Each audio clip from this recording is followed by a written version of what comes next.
You guys were asking how the new struts, the off-road struts, and the upper control arms were doing on the truck. And they're doing absolutely phenomenal.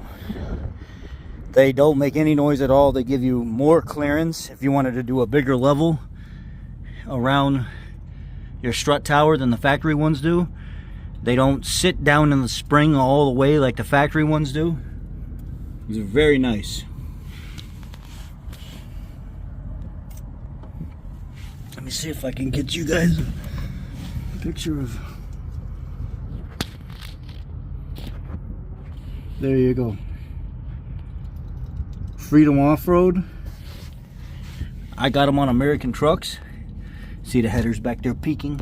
Ooh. Long tube headers. Yeah, they're doing good.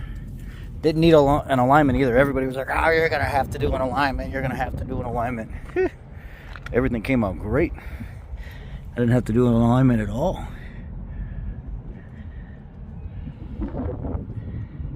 I have links for the shocks and for the control arms.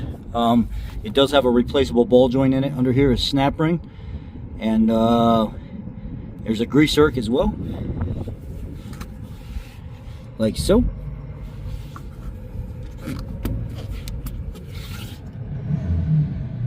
So I have a link down below for you guys. You guys were asking for it. I need to get these polished up, these 20-inch platinum rims for the 2020 F150, but I don't know exactly what polish to use. So if you guys got a good polish that I can use to kind of bring these back to life, let me know. Look how she sits. She sits pretty good.